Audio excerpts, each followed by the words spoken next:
Hi everyone, my name is Tim Prevo, and today I wanted to do just a little short video, a little less formal, on childhood trauma, or Trauma 101, if you will. What I wanted to talk about today was early warning signs that you have a child that may be traumatized or is dealing with the trauma, and what those signs are, right? And and what you can do to mitigate those early on, and an intervention. So one of the most basic one of the most basic signs that a child is having trauma or dealing with this is separation anxiety, and this can start in kindergarten or in preschool, anywhere where where they are so anxious to be separated from their parents, uh, and that can be screaming, crying, and the screaming and crying, that in itself is a sign that they're undergoing some they're undergoing mental distress. If it's not trauma, it's they're having issues with something going on that that probably closely resembles some type of trauma that's happened. And trauma takes different forms. It doesn't have to be a huge trauma, but for children, all children have trauma. It just it's just different factors, whether that's divorce, whether that's a car accident, whether that is something, you know, that happens in life, but children just aren't equipped to deal with that yet. Because children, even though they should know that things that happen aren't their fault, they don't make that connection, right? So you have to be very careful when daily things or events in life that happen happen early on. These results in trauma. So another early another early warning sign is nightmares. If a child is having nightmares almost all the time, or they're having these violent reactions during their nightmares, and then night terrors, then you know that something is going on. My little brother Jake used to have night terrors, and he he actually fell out of his bunk bed one time because the night terrors were so intense. And luckily he was still asleep and his body was relaxed, so he didn't do any permanent damage. But that's an early warning sign. Now, when you get to later middle school, and you're and dealing with you're dealing with a little bit more advanced, or the trauma's gone untreated, you then get into factors like learning disabilities, where they can't concentrate. They may not get along with other children. They're just harder to handle in general. That's not necessarily just ADD or anything. That can be a symptom of something else entirely, of anxiety, depression, and you just have to be very careful when you're dealing with this, and very focused on on therapy from an early age, if they're dealing with some of some of these factors, and be very sure that ADD is not just a symptom of something underlying, like trauma, and behavioral problems where they're lashing out, where they're doing anything really to get attention, as opposed to healthy behaviors to get attention. This is a warning sign as well. And their sleep may be disrupted. They may not sleep much, or it's very on and off. And my parents will tell you, I did not sleep much growing up. Now, of course, that was due to pain in my physical pain in my case, but also the we didn't know that there was no language for trauma, for childhood trauma in those days. And so you just have to really keep an eye, especially in these early days in middle school, and the bullying that can happen in middle school, and the cliques that are starting to form. And I was bullied in middle school because these kids haven't developed empathy yet. Kids are sociopaths, guys. Just a little bit, all right. They haven't developed that moral compass yet, and it's not their fault. That's when they're developing that moral compass, and supposedly you're teaching your kids, this is what's right, this is what's wrong, but you're having to tell them these things that we know later on in life. And so now some kids are naturally empathetic and don't and have because of how they were raised, because of who they are just they naturally develop a moral compass much earlier. But a lot of kids don't do that. And if you're different in any way, that will lead to bullying, and that can be a trauma in of itself, and keep kids from feeling like they're good enough to make friends, like there's something wrong with them, and it's not them. So, and then in high school, when if these haven't been treated, early if you haven't had early intervention, it this can start to where it gets out. If they're having a lot of meetings with juvenile services, or they're having a lot of run-ins with the law, if they're sexually active earlier than other teens, if they're even being sent to the principal's office a lot, and you know failing school, not doing well in school. These are advanced warning signs that trauma has gone untreated, and there's something that you need to do to nip that to start to nip that in the bud. And what so knowing these signs, knowing just because, again, these they take many forms, so it is tough to recognize all this, right? And so what are you going to do for early intervention? What are some things you can do? One of the earliest things you can do is take your child aside and just eye contact, and just gentle hugging, and just telling them, you are safe. You are totally safe here.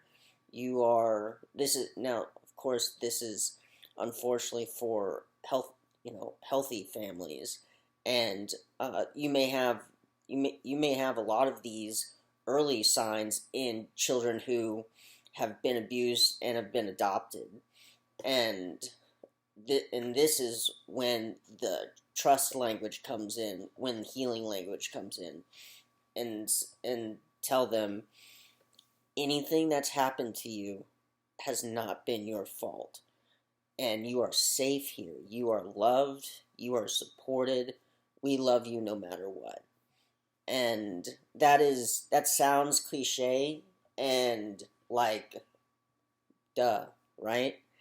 But it's something that a child doesn't know intrinsically, that they are safe, especially if they've been abused, if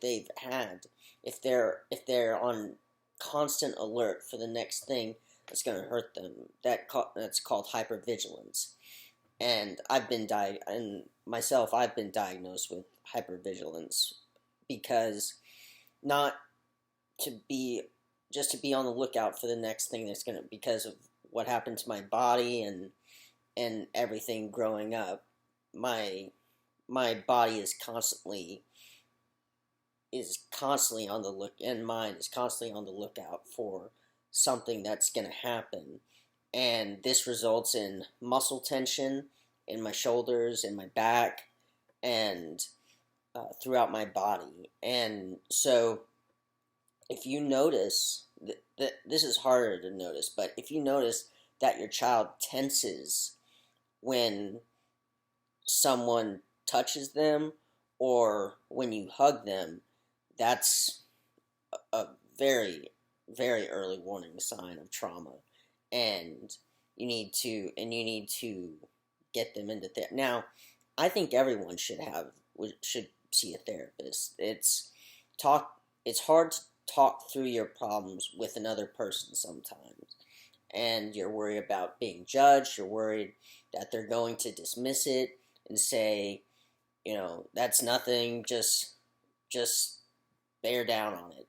Not the right answers.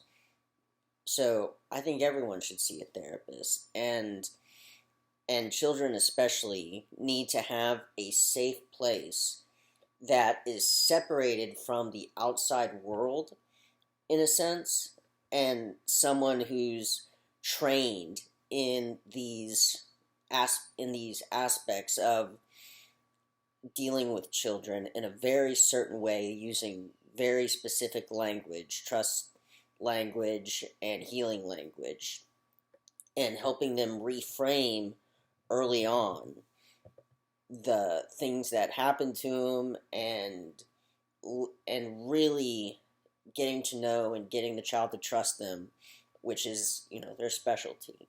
So that's I'm getting ahead of myself, but just a couple things. The second thing you can do is get a psychiatric psychiatrist, and get early diagnosis for trauma, or if it is ADD, that's still. But be careful, because even though CPTSD, complex trauma, is in the textbooks now, and it is getting wider recognition, it's still only been in the textbooks for 5 or 6 years, and it's why I'm doing what I'm doing for speaking, and starting to do little videos like this, and to raise awareness for childhood trauma, for educators to build that support network around children, and early intervention, and then more specific, and then going into specifics, physical disability and what that does for children, and all of that. So you really want to get a good psychiatrist and a good therapist that are up to date on all the new research, all the new language that's coming out, everything that's going on in today's psychiatric community and medical community, and make sure they're they're not just like, oh, ADD, or oh, it's not as simple as that. They have to be very good at diagnosing a child, and I if you can do it, UT Southwestern is a great place. I loved it. They have a team that diagnosed me with CPTSD long after childhood, but it's it's you as opposed to a one-on-one psychiatrist there. If you can, and I realize that this is unfortunately that's privilege, that lets a lot of people have that resource. It's not something that everyone can afford. Not everyone has the right health care, and that's a shame. But so it may be difficult for those that can't get that help. But there's all types of NAMI is a great organization that is all about mental welfare, recognizing mental illness, brain injuries, all that, and you can start there, and they help with resources in communities and everything that you can find on their website. So those are a few things, and what you really need to do is give the child the most basic thing you can do is give a child a sense of safety, and make sure along each of their developing years that they know that they have someone they can count on, that they have an insulation factor, that they are loved no matter what, that they are special to you, they are special to their friends, that things that happen to them, they don't deserve. They don't, deserve it. Life happens, and we can't protect our children from everything that's going to happen. And you don't want to, honestly. What makes us who we are the hardships that we go through. It's not, lilacs, daisies, and rainbows, that every day that gives you your bedrock, that gives you the things that make you stronger in life. You have to get through these things to become a stronger person, a better person. But children, especially early on, you want to insulate them. You do want to balance that insulation with little life events that are just gonna happen. And I just can't stress enough the psychiatric care part of children. It's not something that you can just reverse with love. Unfortunately, especially later on, a lot of these pathways have been set in the children, and that trauma has been set, and they really need to see someone for medicine, for diagnosis, for symptoms, for these specific symptoms that they are dealing with, because trauma, as my psychiatric team told me, trauma, PTSD, CPTSD, it's not the same that you just throw Zoloft at, or a medicine or whatever. You have to treat the individual symptoms for each person, and what you what you really want to do is really pay attention to that. What are the individual symptoms? What is this child dealing with? And how do you see those symptoms, and how do you treat those symptoms? And hopefully this video, I so much to cover, but I'm keeping it short, and hopefully this gives you just a sense of what to look out for and some of the things you can do to help.